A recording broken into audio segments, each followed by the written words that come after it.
agree with Alan Greenspan, we ought to just eliminate the debt ceiling. Oh, absolutely, we do. The ability of almost every working American to access more credit than they should have been able to masked the underlying fact that lower and middle class incomes were not rising. That's not a tenable strategy. Isn't now the time to eliminate it? Oh, it would have been time, a long time ago to eliminate it. Let's put aside terrorism. Let's talk only about our own homegrown animals that are patrolling America right now. So it goes down to the simplest thing. Be prepared, be vigilant.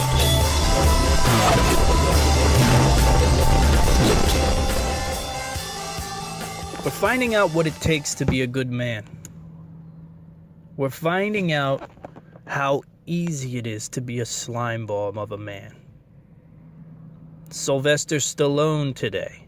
Kevin Spacey, Al Franken. The list goes on, right? Weinstein started it all. No matter how you feel about the accusations, even if 50% of them are fake, and to be honest with you, I don't think any of them are fake. I don't. I think that the timing is kind of silly, but I don't think that any of them are as fake as people are thinking. I don't think we're dealing with something that is a ghost here. But we're finding out that a man, especially a man with power, a good man with power, or a good man with influence, or even just a good man with good looks, what it takes to be an honorable man. And that's kind of what's being lost in this whole situation, right? Men are being trampled. Now, what we have is a rare situation to highlight good men. The rare situation where a wife can turn to her husband and tell him that he's been, thank God I have a good man who hasn't put me through some nightmare like the Wiener, or the nightmare like, whatever, Mueller, whatever his name is. We're seeing debauchery at all levels, right? Politics, influence, technology, entertainment, of course. I mean, you shouldn't be that surprised that these entertainers are what they are. No moral ground at all, no integrity whatsoever. It breeds that sort of a person. But we're seeing what it takes to be a good man in 2017. We're seeing what it takes to be a good father in 2017. In an age where women want to be more like men for some reason. They want to throw caution to the wind. But you see, it doesn't work. And I've been saying this for years about women. Women are supposed to be the ones who rein us in, the ones who tone us down, the ones who take the savage and turn him into a creature that's suitable for a home. That's what the women are here to do. It doesn't matter if you like that or if you don't like that or if that makes you upset or if that makes you feel like I'm sexist. I don't really care what you think. That's what women do. That's what women do better than anyone else, and better than any other sex, better than anything. They take a savage and they transform him into someone who deserves to be in a home with children. And for those men who never want to make the change, well, they die lonely. Those are your options. Or you lie about it until you get caught, and nowadays you're going to get caught. So don't bother, don't cheat. It's a silly thing to do. I want to talk about marriage tonight. I do. Because we're missing a golden opportunity here. Now is the time to overview what it means to be a man in 2017, what it means to be a good husband, what it means to be a good father in the year 2017. The opportunity that we are missing is to pat the good men on their back, which never happens in society. Never happens in this society. There is what? You get one day a year that you might hear about a dad. You get one day a year. How often do the American fathers get praised for all the work that they do, all the effort that they put in this life? And you have to understand that this is the crux of the issue. This is what we should be praising today.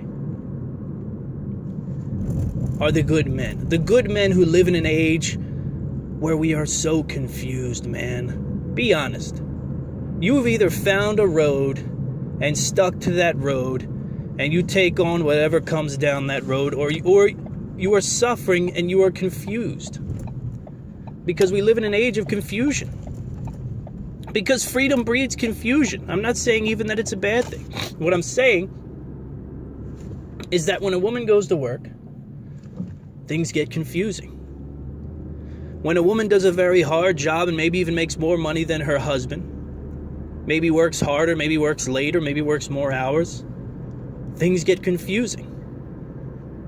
When women decide they're going to be businesswomen and they're not going to learn how to cook, things get confusing. I'm not saying it's the wrong decision. I'm saying things get confusing.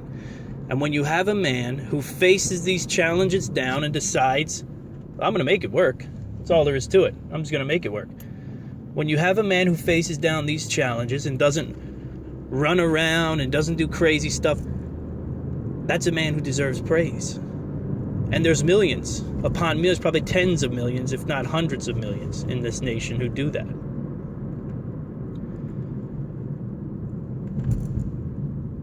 And that's the missing story in all this, right? Twitter exploding, social media exploding. The media, I mean, they couldn't be happier, right? Every day it's a new piece of meat they can whip and torture. Get a headline. Oh, another headline, another juicy headline. They don't care. You think they care about those girls? You think anybody in the media at the corporate level could care less about what happened to those girls? No one cares.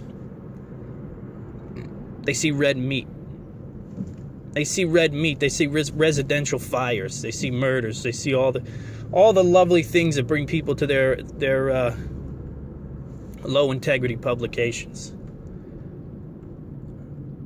So on this evening, as the sun is setting, I want to talk about marriage in America in 2017, because there's a lot to talk about.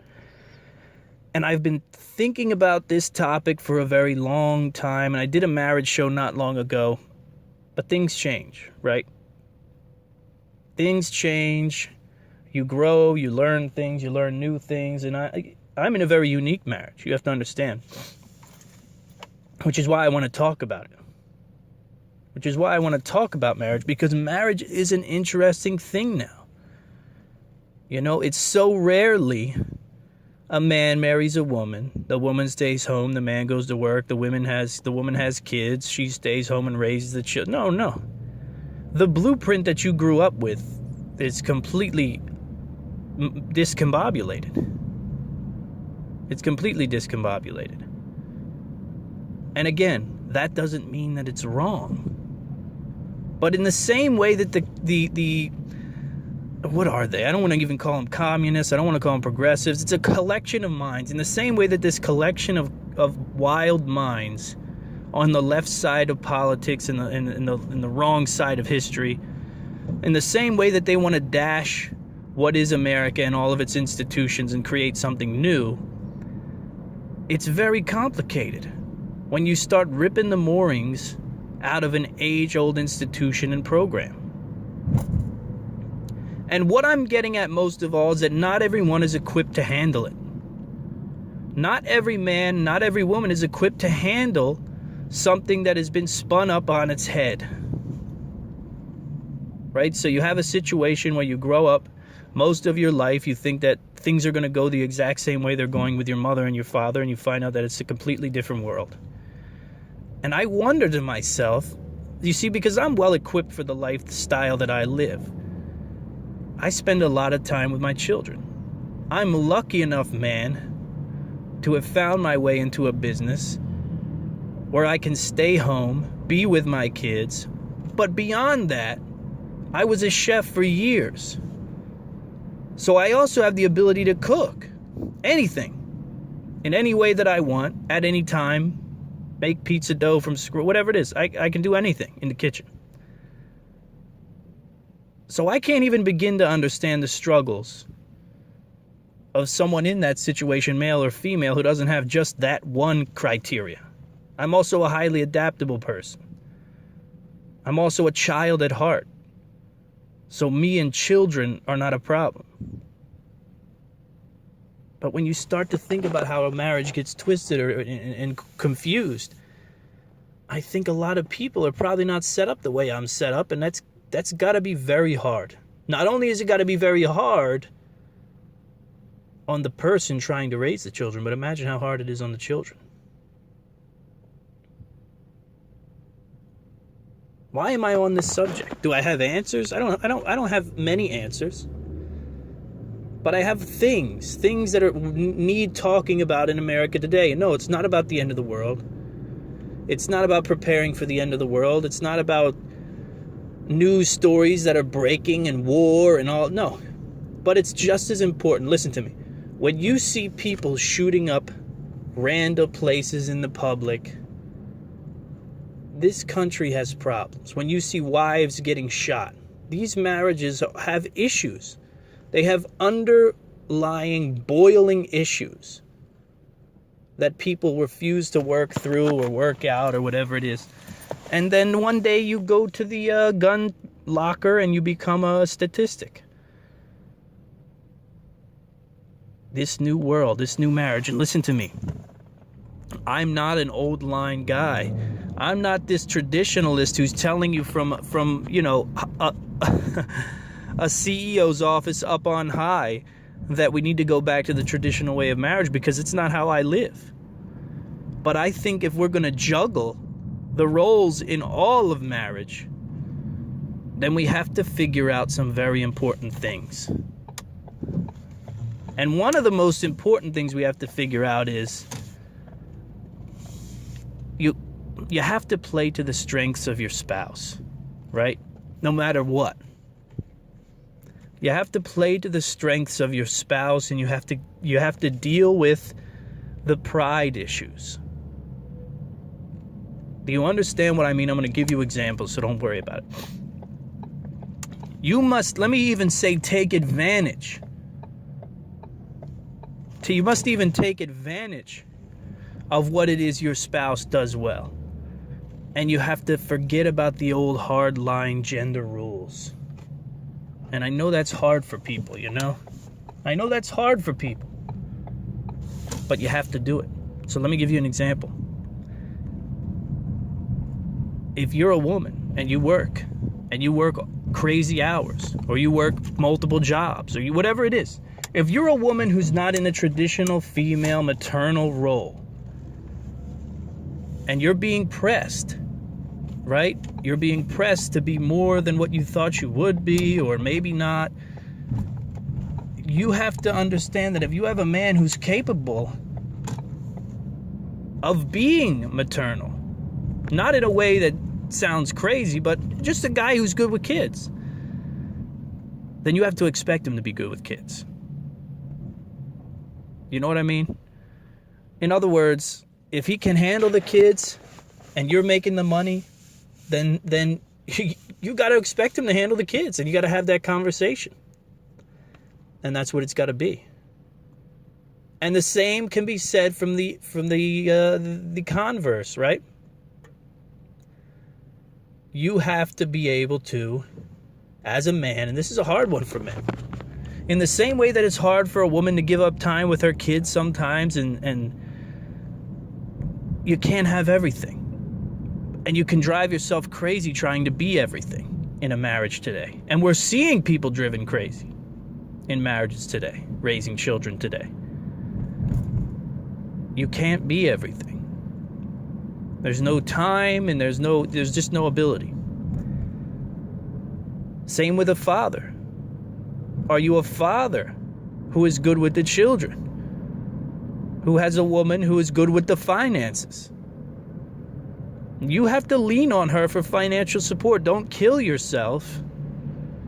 Don't put yourself in debt trying to be something that you don't have the time to be, because you're raising the children.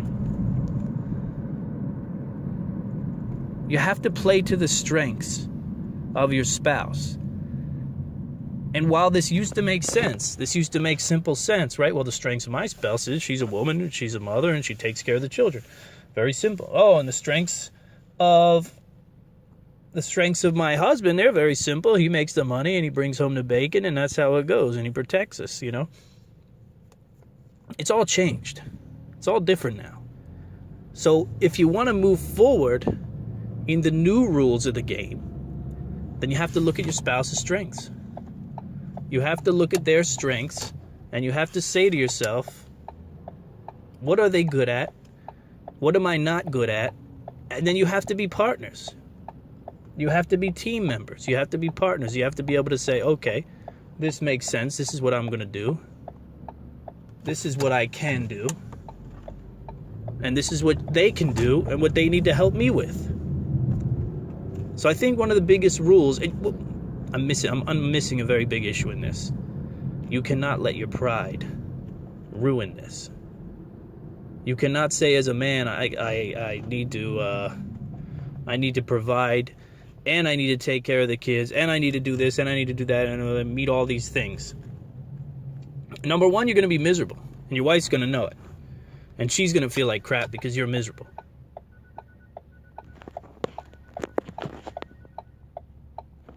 So the idea that that's a good idea is wrong. Same with the woman. You've got to play to each other's strengths. You've got to expect each other to help out where the other is weak. And that's hard. I know that's hard. It's specifically hard for men. Listen to me. It's specifically hard for men to say, honey, I'm short on the bills. I'm short on the bills. I didn't get as much done this month as I thought, or whatever it is. Or even if you don't work. I mean, there's men who don't work at all. Honey, I need money. I need help with this. Or I want this thing. It's very hard. It crushes pride in men to ask for money, specifically to ask their wife for money. But I'm telling you, you have to move into the rules of the game. If you don't move into these rules, then you're going to have problems. You're always going to have problems. Oh, wow, look at this.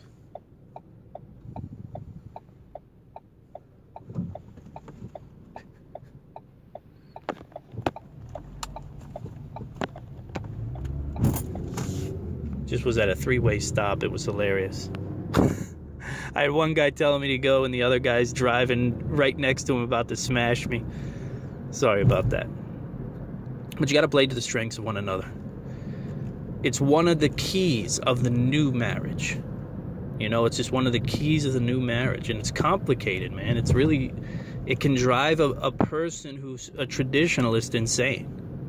You have to be able to shuck and jive. You have to be able to say, this is what they're good at, this is what I'm good at. Doesn't matter what the old line used to be or what it used to mean or what it used to say. This is the deal now, and I've got to move forward into the deal now. I've got to move forward into the deal now. You can't... Marriage and children will put you in a place where you have to do everything sometimes. Where you have to hit all sides of the project. Right? That is raising children, keeping a house, keeping a relationship. It will put you in that position. But you've got to be able to get out of that sometimes. You can't live in that environment where it's always all on you all the time. Because you're not going to do a good job. And when you have children, you have to do a good job. You have to be level-headed. You can't come through the door throwing plates against walls and screaming and all that. You can't do it. You just can't do it. So, we're going to talk about a lot more, okay? There's a lot more things in the new age of marriage that I want to discuss. Why? Because the men are being raked over the coals right now, and toxic masculinity, and we're going to hear about it from now until forever. There's men who don't even want to hug women. Women come up to them that they haven't seen in a few years. They want an embrace, and men are terrified to even do it. So rather than feed into this nonsense, yes, we know there's people out there who are sick. And we're finding out who the sick people are, exactly who we thought they were all along, aren't we? We're finding out that that's who these sick people are. They're the people that we always thought they were. But now we've got to talk about who the good people are and what it takes to be a good person this day and age. Okay? We'll be back in a minute.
There's a moment. There's a moment when the home has found solitude. When the little wildlings have quieted down. There's a moment when I lock eyes with a woman, with a woman who I don't know, yet I know better than anyone in this world. There's a moment. There's a moment when the storm breaks, when the tide recedes, and her gaze meets mine, and a familiar fire starts to burn. Right? This locked gaze within this moment is like the flick of a ferrocerium rock. It starts as a spark, and you settle into that moment. And you realize that this moment is what it is about, is what it's all about, is what it's always been about. And she stares back at you with a look that you knew from 20 years, from 25 years, from 30 years, from 35 years of age. But the eyes, they never change. When they well with love, when they well with desire, and this moment is not completely about desire, but there is a moment.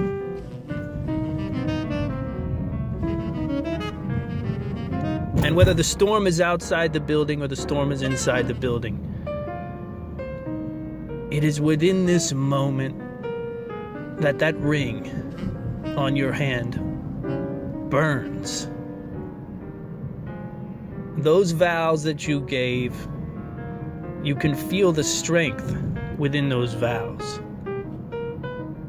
And most times this moment is overshadowed by work, by children, by parents, by the intricacies and the frailties of our being. But when we work and when we struggle and when we strive, men in particular, we strive for this moment. And again, it's not a moment of lust, but it's akin to the eye of the storm. It's akin to passing through the outer wall of the storm and reaching the eye. And when you see her eyes, you see your first date. You see your first date, you see when you uttered those words, when you asked that amazing question that changed her life, will you marry me? Changed your life, changed you as a man, upgraded you as a man. A man cannot ascend without a wife, without the responsibilities of a marriage. A man cannot fully ascend without children. I've said it a million times on this show. I used to talk about it a lot more, but for a man to find true ascension, he has to learn to compromise and he has to fall in love. And within all this, there's a moment.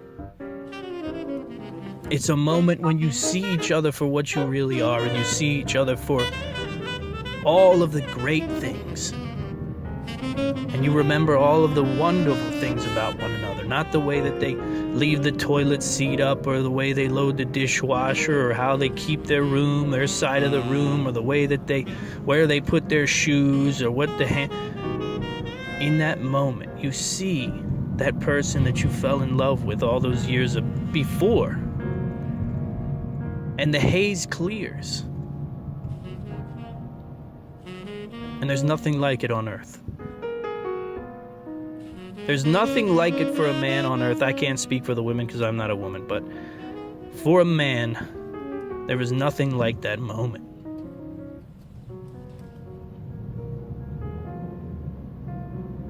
But you only get it if you stare into her eyes. If you stare into her eyes and you silence the day. And if in your last quivering moments of the day, when you have nothing left, the day has beaten you. The day has crushed you in every way. Some of it you may have brought onto yourself.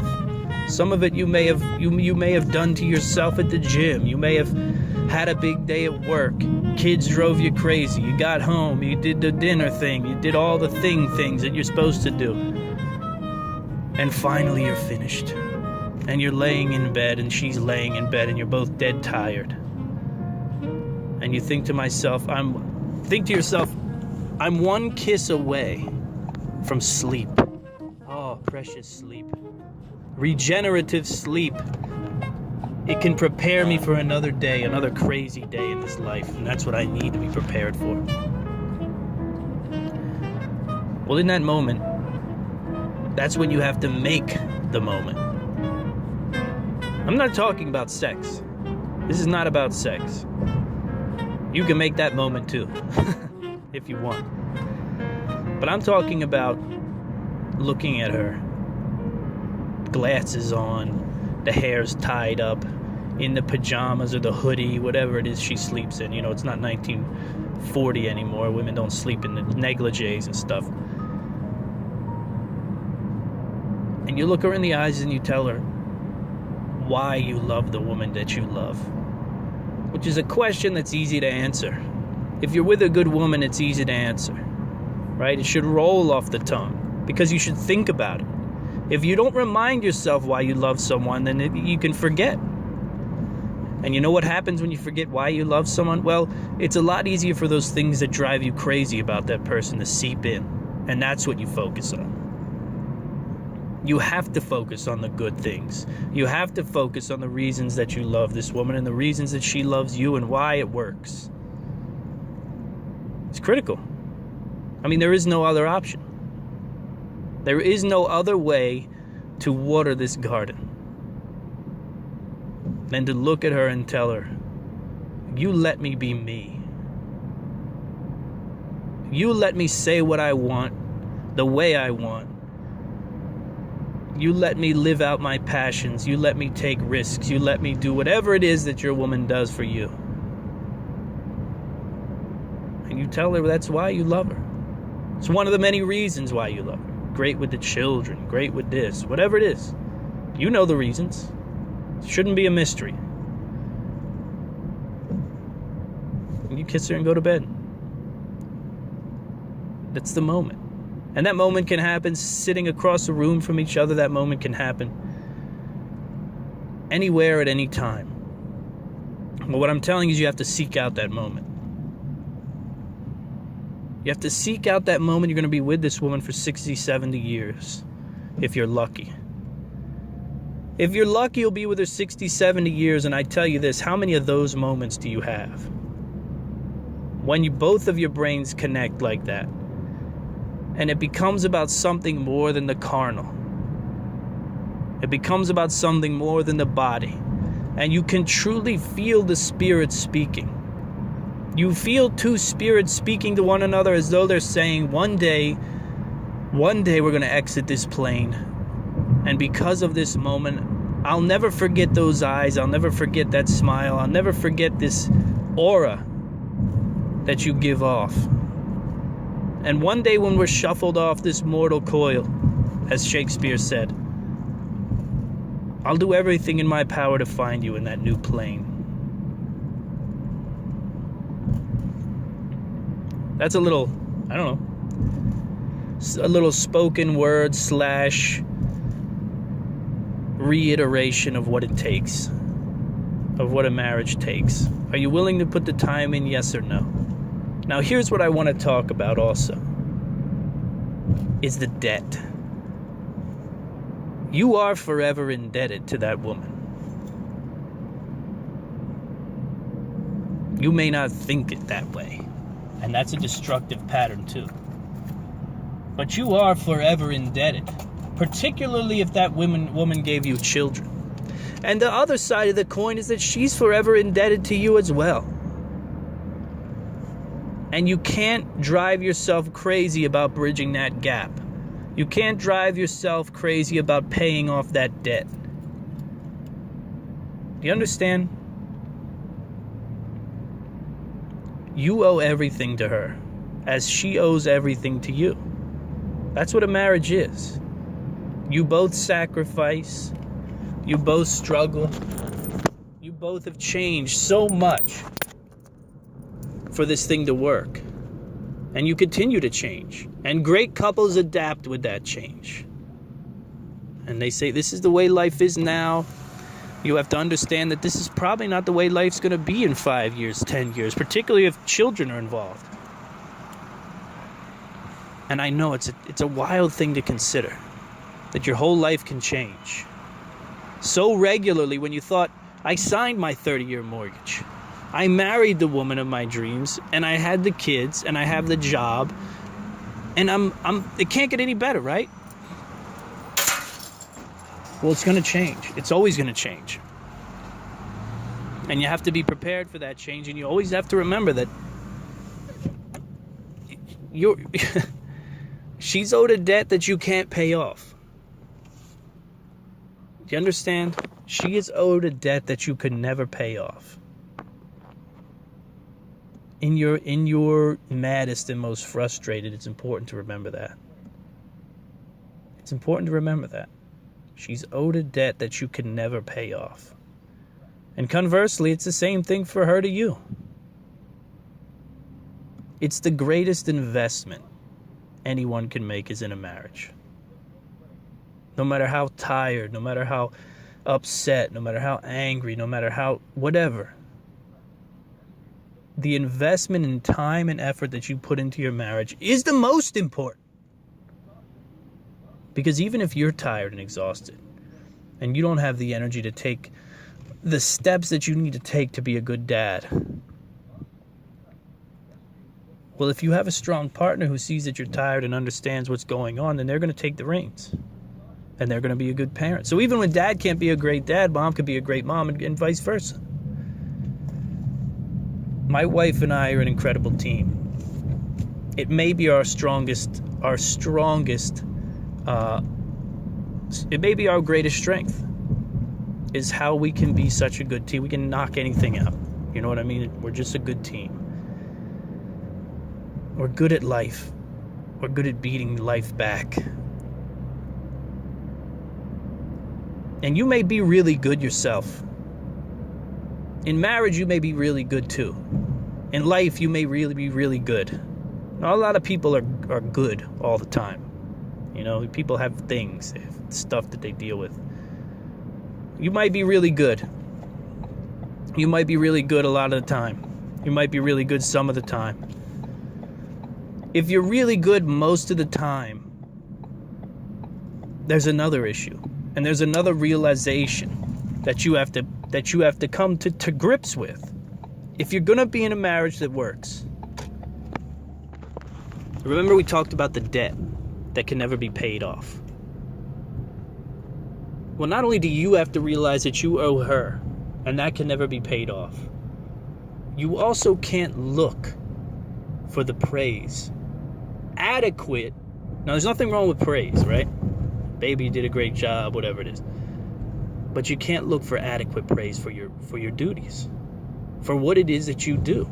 If you're a good man, if you're a good husband, if you're a good father, and you do all of these things without incident, or with very few incidents, we are men, there's incidents. If you do these things mostly without incident, then you have to understand you're achieving at about the highest level you can achieve. And there's no woman on earth who has the ability to give you what you may think you deserve. You understand what I'm saying? In other words, you can't be rewarded for what you do. Not only would it be impossible, it would also be unsustainable. And it would also lose its muster. You know, imagine receiving praise every single day for doing what you do every single day. Imagine you came home from work every day and you read the kids a book to sleep, and then the last half hour of your day was your wife down on her knees praising you, bowing her head. Oh, you're such a great man. I'm so happy that I've married you. You're wonderful. This is great. I couldn't be happier. The kids are so lucky. As a man, you can get wrapped up in this idea that I do this and I do that, especially a new age man, especially the 21st century father husband. Why? Because the roles are changed, and you oftentimes feel like you're getting pulled in a direction that you weren't really planned on being pulled. You know? You feel like you might be going in a direction that you shouldn't be going. Should I be doing this? Is this a job of a man? What is this? In the 21st century, we're all doing more than ever before. You probably have a job. You might have two jobs. You might have two jobs and something you do on the weekend. You might scrap metal on the weekend to make money or whatever it is.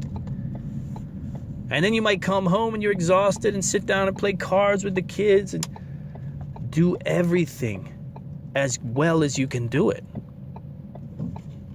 But if in your quiet moments you're waiting for a reward, for what a great man you are, what a great person you are, I can promise you that reward is something that will choke your marriage to death. If you seek praise for everything that you do, if you seek praise for the person that you are, you're only going to come up with disappointment, and that is because it's impossible. It's impossible for a woman to give you that kind of praise. How would she do it? How do you praise someone who does the right thing all the time? Now, you should not live a life without praise either. You know, your wife should appreciate you, and you should understand that she appreciates you, but you can get wrapped up in this idea about I do this, this, this, and this, and I'm such a great catch, and I'm such this, and I'm such that. But I can promise you, you cannot be praised adequately if you're a man doing the right thing. And my advice to you is this: you have to find pleasure in the process. You have to find pleasure in the process. It's imperative. An old French chef said something very similar. He said that in order to be a restaurateur, in order to be a chef, it's important not to fall in love with the reviews, the magazines, the clippings, the lights, the camera, the action. He says it's important to fall in love with the daily tasks of being a chef. The filleting of a salmon, the pulling of the pin bones from that fillet, right? The slicing of a white onion, the julienning of a white onion. You have to find great meaning and great joy within these mundane tasks, because you cannot be rewarded. And there are men right now listening to this podcast, I know it for a fact, who carry this burden around in their hearts where they think, I do all this stuff, I'm such a good guy, I do the right thing. Why am I not being repaid for my great deeds? It's not going to happen. It shouldn't happen. It can't happen. And that's what you need to wrap your head around. Or else you'll kill the marriage. You'll kill the marriage, because you are forever indebted to her and she's forever indebted to you, and it's a debt that cannot be paid.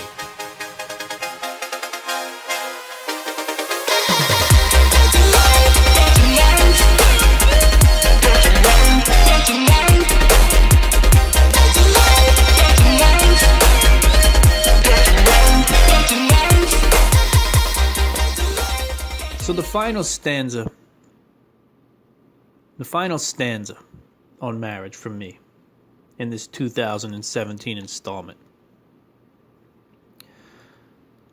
I've been with my wife 14 years. I've been married 9. If you need my credentials on the matter, okay? Very unique marriage, very unique relationship. You can just say that. That's just what it is.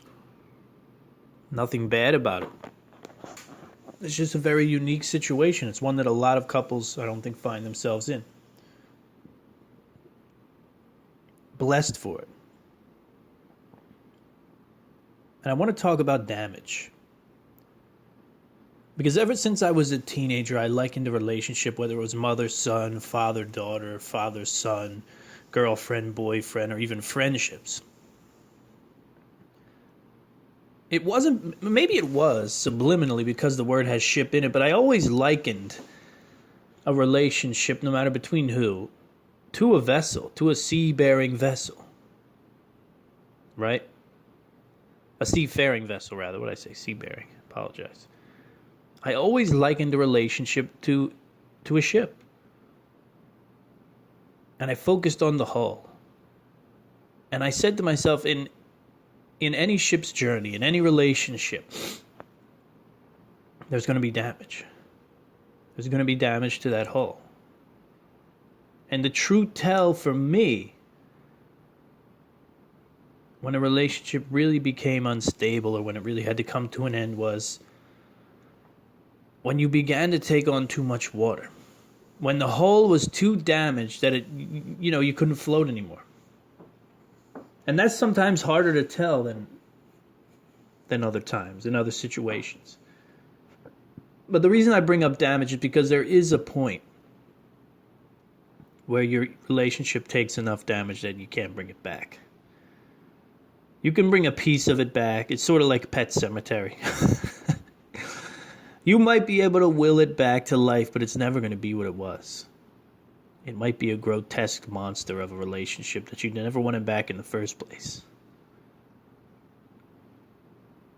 That's not the reason I want to talk about damage, though. It's not the ultimate, right? It's not the end. It's not the penultimate.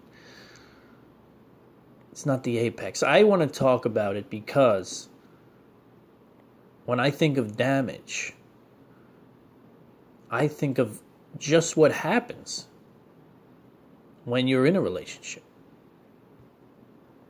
You fight. You say things you don't mean. You do things you shouldn't have done.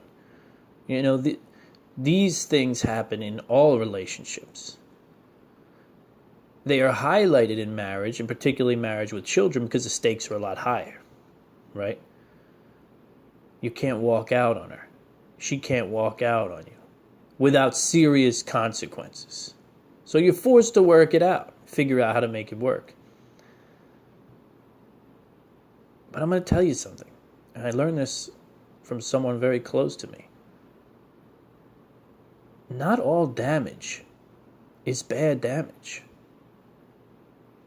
It may be bad at the time, but sometimes damage to a relationship is like breaking down muscle. You go to the gym, you do pull-ups, you do push-ups, you do squats, whatever it is you do. You're damaging your muscle. Why? Not because you want to sink your ship, not because you want to make yourself incapable of moving, not because you never want to come back to the gym ever again. You're damaging your muscle so it will repair and become stronger. And there are fires that you'll walk through in your marriage. And you'll say to yourself, this is going to make us stronger. And I never fathomed this. I never fathomed this when I was a younger man. I thought to myself, you get on a trajectory and you hold to that trajectory no matter what. And you avoid these issues as if they're the plague. And I think a lot of marriages fail. And I think a lot of marriages never even come to be because people thought the way I used to think. That a marriage can't survive this damage. Not only can a marriage survive damage, it can thrive following damage. This is very important for men to understand. You have to understand that you can't walk the perfect road. One of these reasons I run into men who are in their 30s and terrified to get married, and they're stringing a woman along, and it's a terrible and terrifying thing to watch. It's one of the more sad things that I have to witness in reality, to be honest with you. To be completely honest with you. One of the saddest things to witness is a couple, late 20s, early 30s, sometimes even mid 30s.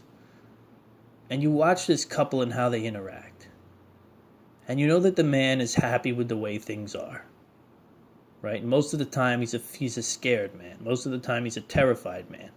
He may be a big man and he may be a strong man, but he's a terrified man. He's scared to fail at marriage. He's scared to fail at life. If he keeps this woman right where she is, then if he does something wrong, if he blows it again like he always has blown it, then he can just write it off as another crazy girl. Whatever. My heart wasn't in it anyway. I can talk about all the bad things she used to do and justify it.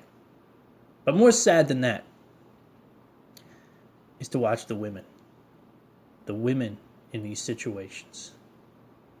When you watch the women in these situations who have to shroud their true desire in order not to scare the wimpy man off, right? In order not to scare this terrified little man off. And I say little not in stature, but in integrity. Right? You've been with the girl, 8 years?